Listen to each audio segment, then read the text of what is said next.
जब चुनाव प्रचार खत्म हो रहा है तब आपकी तरफ से ऐलान किया जा रहा है, तेजस्वी आपके लिए प्रचार करके चले गए तब ऐलान किया जा रहा है।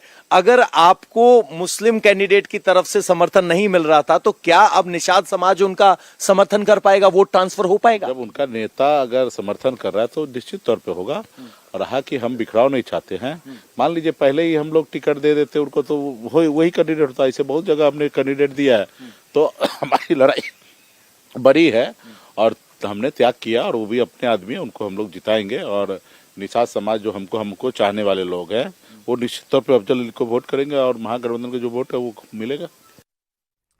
हमारे सहयोगी नीतीश चंद्र इस वक्त लगातार पटना से लाइव जुड़े हुए हैं। नीतीश, एक ही समस्या जो समझ में आती है कि कहीं मतदाताओं में कोई कंफ्यूजन ना पैदा हो जाए, क्योंकि जब ईवीएम पे वो बटन दबाने के लिए जाएंगे तो उन्हें वीआईपी के उम्मीदवार का नाम भी दिखाई देगा और आरजेडी के उम्मीदवार का भी नाम दिखाई देगा। ऐसे में कहीं ऐसा ना हो कि वोटों का बिखराव वहां पोलिंग बूथ पर हो जाए। जी हाँ, ये हो सकता है क्योंकि समय बहुत कम है और इतनी जल्दी लोगों तक बात पहुंचाना वाकई मुश्किल होगा। लेकिन सबसे बड़ी बात है कि वोटों का बिखराव साफ तौर पर दिख रहा था। लालू यादव के पत्र लिखने, तेजस्वी यादव के बार बार कहने के बाद भी जो MY, जो महागठबंधन का आधार वोट है, वो अफजल अली के साथ था और इसका एहसास हो गया था और ऐसी स्थिति में जाहिर है वो सीट जो है वो हारना तय था। दूसरी बात ये थी कि यदि ये यहाँ पर इस तरह के नतीजे आते तो ऐसी स्थिति में दूसरी सीटों पर इसका बहुत असर होता और वैसी स्थिति में निषाद का जो वोट है वो प्रतिक्रिया में दूसरी जगहों पर MY के साथ खड़ा नहीं होता। पिछली बार आपको याद होगा काराकाट में जब पवन सिंह और उपेंद्र कुशवाहा आमने सामने हो गए, राजपूत का वोट जब उपेंद्र कुशवाहा को नहीं मिला तो उसकी प्रतिक्रिया का जो चेंज शुरू हुआ वो शाहाबाद में कई सीटों पर देखने को मिला।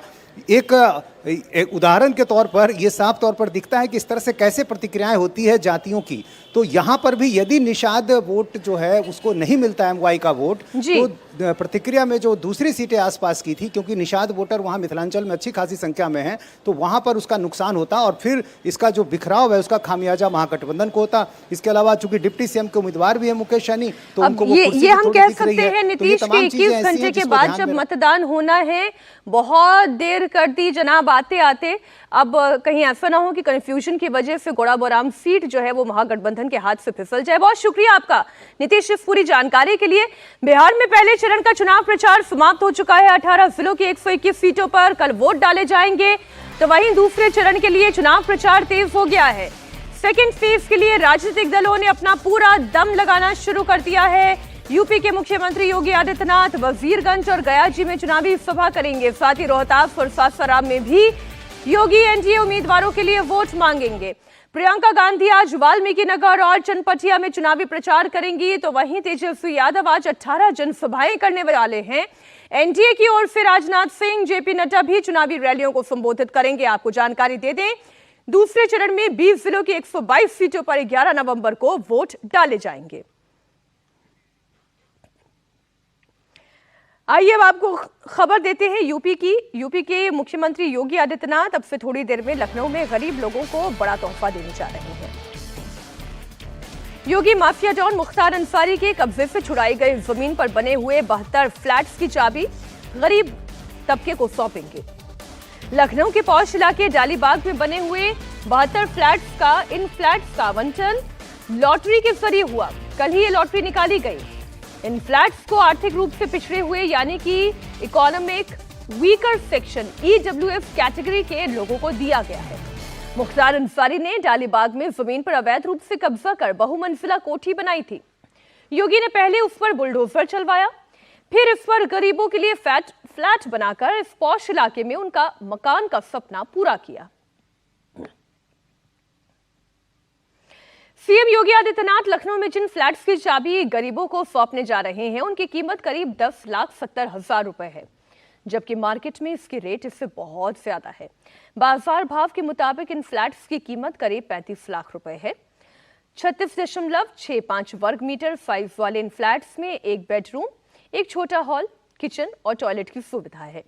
सभी फ्लैट्स के लिए दोपहिया वाहनों की पार्किंग और सिक्योरिटी की भी सुविधा है, यानी जरूरत के लगभग सभी इंतजाम है।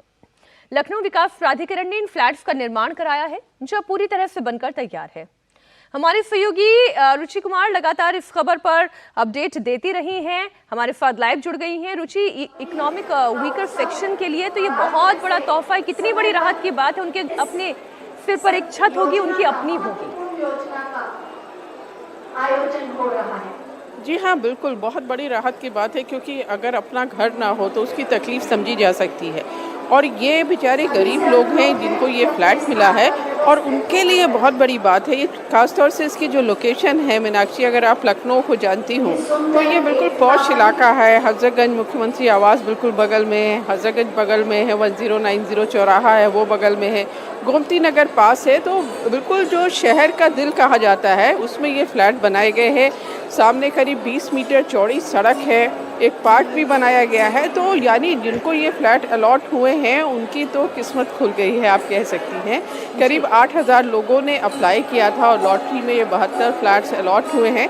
ये पूरा इलाका करीब 2400 मीटर का है जिसको मुख्तार अंसारी ने कब्जा कर रखा था। और यूपी में सिर्फ यही नहीं, करीब 600 का आशियाना मिल रहा है। रुचि, इससे ज्यादा खुशी की बात और क्या हो सकती है। बहुत शुक्रिया आपका इस पूरी जानकारी के लिए।